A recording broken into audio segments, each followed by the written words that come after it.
Namaste. Today I'm going to read Volume 2, Book 2, Rudra Samhita, Part 3, Chapter 26, Parvati Jatila Dialogue in the Shiva Puran.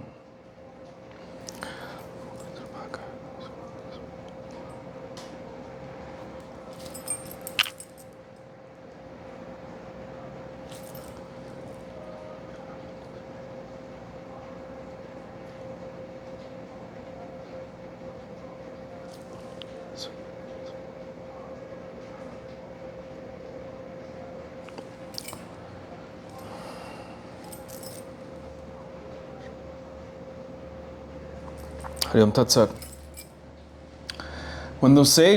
Brahma said, when those sages returned to their abodes, Lord Shiva, the cause of great enjoyment and protection, wanted to test the penance of the goddess.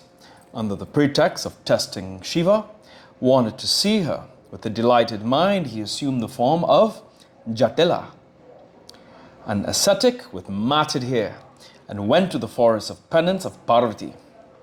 He took the form of a very old man with the body of a Brahmin. His brilliance shone. He was delighted in mind. He had an umbrella and a staff to support him. There he saw the goddess surrounded by her maids on the platform, as pure as the digit of the moon.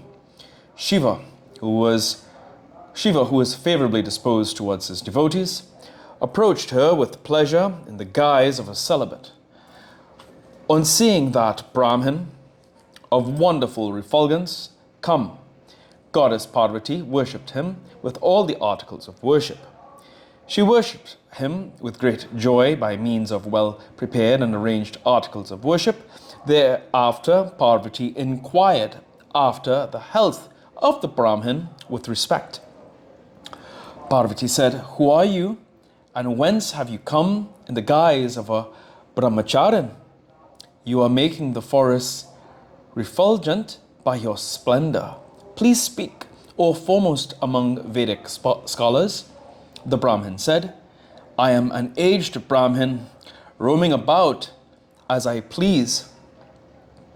I am an intelligent ascetic, bestowing happiness and helping others." "Who are you? What is your parentage? Why do you perform penance in this isolated forest?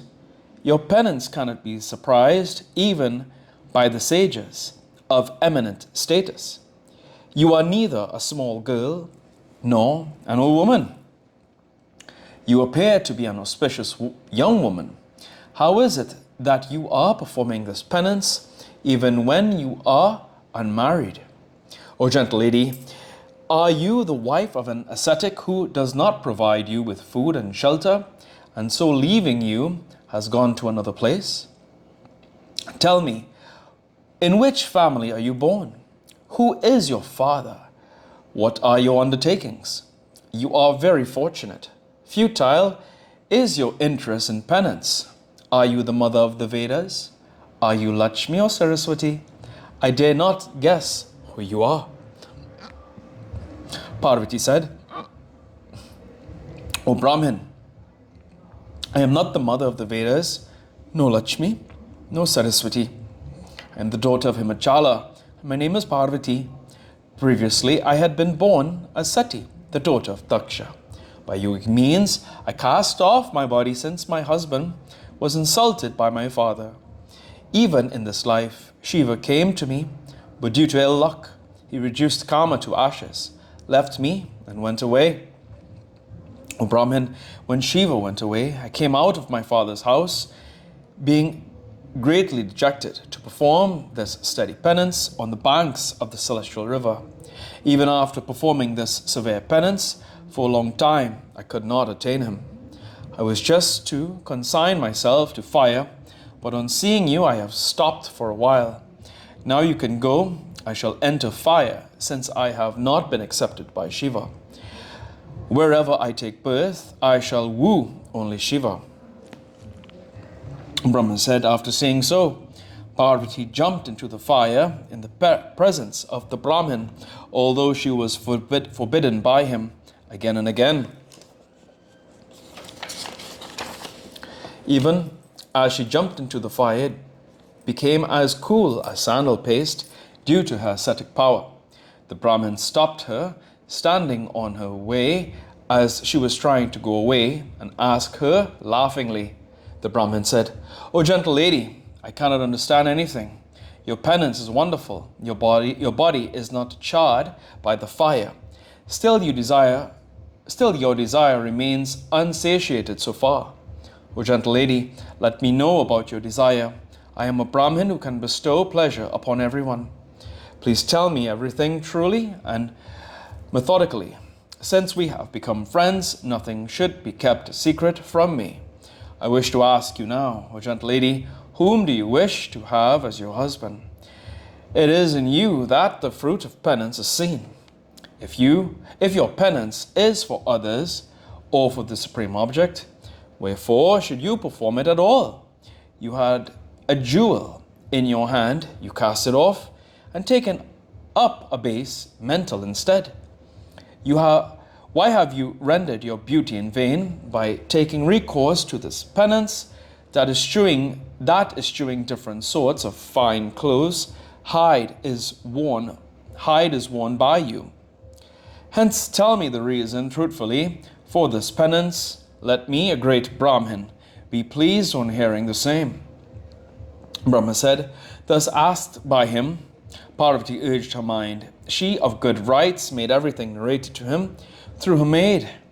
Induced by Parvati, her bosom friend Vijaya, who knew all about her good rights, spoke to the ascetic. The maid said, "O saintly sir, listen. I shall recount the story of Parvati as well as the reason for penance, if you wish to hear. This, my friend, is the daughter of Himachala, lord of mountains. She is the daughter of Minaka, named Kali, but famous as Parvati.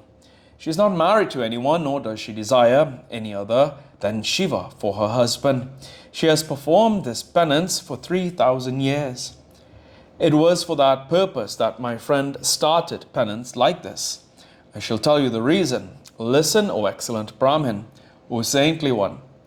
Leaving off Indra and other gods, Vishnu and Brahma, Parvati wished to attain the Pinaka-bearing Shiva as her husband.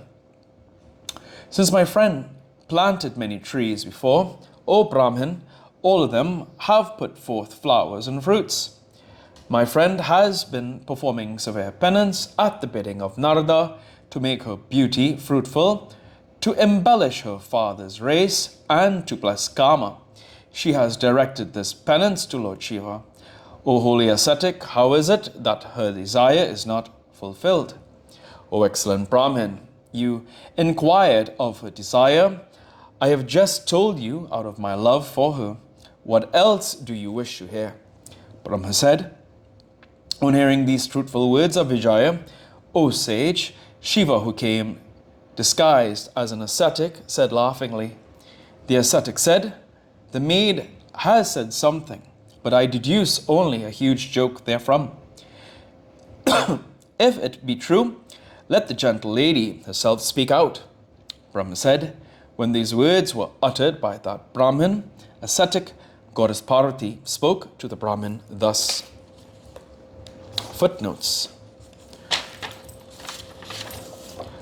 The celestial Ganga is said to flow from the toe of Vishnu and to have been brought down from heaven by the prayers of Bhagirath to purify the ashes of the 60,000 sons of King Sagara, who had been burnt by the angry glance of the sage Kapila.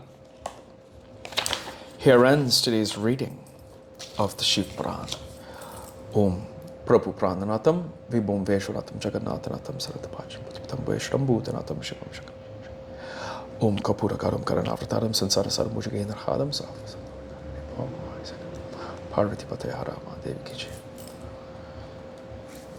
Om Hum Jum Samburu Sam Trambakam Mijami Skandam Pushtivaranam Orvara Kimipabanam Minichum Shimaptatum Swaha Bhubum Sahajum Hom Om Om Tuya Mata Chapitatuma Tuya Bandusha Chasakatwa Vidya Dravinang Tuya Sarvam Moediva Om Shanti Shanti Shanti Hari Om Tatsat